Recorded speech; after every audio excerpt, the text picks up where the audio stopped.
First off, when we first realised we needed assistance, we went to 5 different agencies, I think, or migration agents, and this was the only one that were willing to meet with us and talk with us.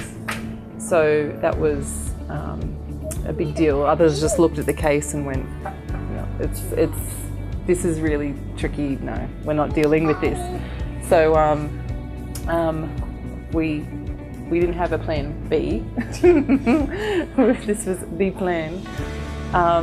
But you know, he'd left on July 4th, 2015, and that was the saddest day because we didn't know when you were coming back, what was going to happen, how long would it take to sort out things with the military, how immigration, you know, even if that was all sorted, is immigration here going to just, you know, we still had to jump that hurdle as well. So what do we don't know what's going to happen. Do I have to pack up and meet the kids? So, and it was really tough for that year and a half. I was working full-time, still work full-time, trying to put the kids back and forth into daycare, trying to look after the house, single income now, trying to pay all the bills, still had to keep everything up. And yeah, that was really stressful, the most stressful year and a half of my life. But we luckily were able to talk to each other every day on the phone. Yes, baby. Yeah, when we get home, we'll open it. We were able to talk to each other all day on the phone, so that's the one thing that sort of, you know, kept us sane, I think. Yeah. Oh, you want to back up? Oh, you just wanted a book. So after a year and a half, or even a year into it, we thought, this is never going to end. What do we do? Do we just give up everything, withdraw a visa, everything? I'll just pack up and hopefully find a job in the US. It was terrifying though, because you can't necessarily do that when you've got debts and everything here with, you know, you're paying bills and car loan and everything. So that didn't look like it was going to be an option either.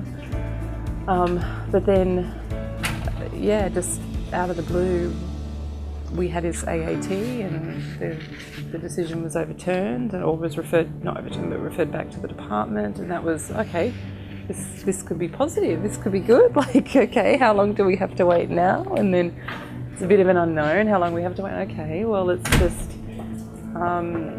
okay, we have to clear character now, okay, well, this is gonna, what do they deem as good character? Well, like, you know, like, he's a good guy. How can we show that he's a, you know, he's a family man, he's not a bad seed, he's not a bad egg, like, and this all entailed doing paperwork and stuff like that. Oh gosh, the paperwork. Together in the background and the emails that went back. And we put our life.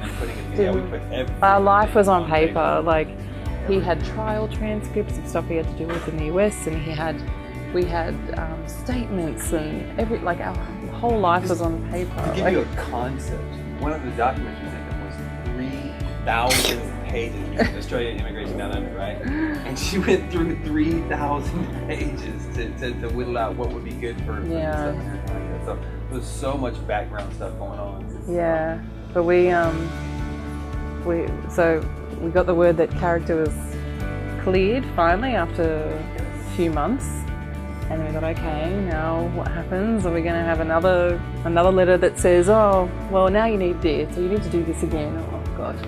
And then out of the blue, a year and a half after leaving, Julie gives a call saying, he's got resident. And I'm like, wait, resident? Not just like a visa to come in, but he's a resident? He's a resident? And just like, yes. So that was the Wednesday before last. And yeah, so it's been such a relief having our family back together, because, you know, you don't realise how much, you know, the family being together or not being together has an impact on children, and we saw it in our children.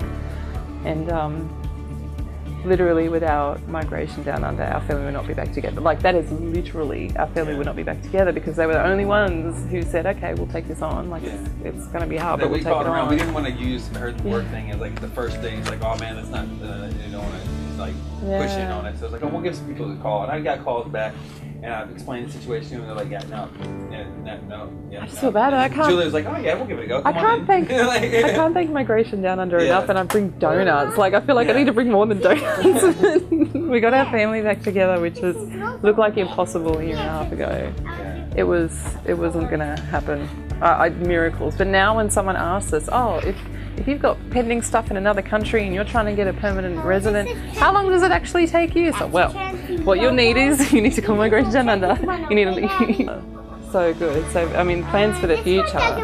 We were asked the same question in our AAT, and the last question the delegate asked us was like, what are your plans for the future? We were like, well, nothing. We just want to be a family. Like, we just want to raise our kids, take them to school. Like, you know, we may have more kids in the future, but we just want to catch up on the time that we've missed together.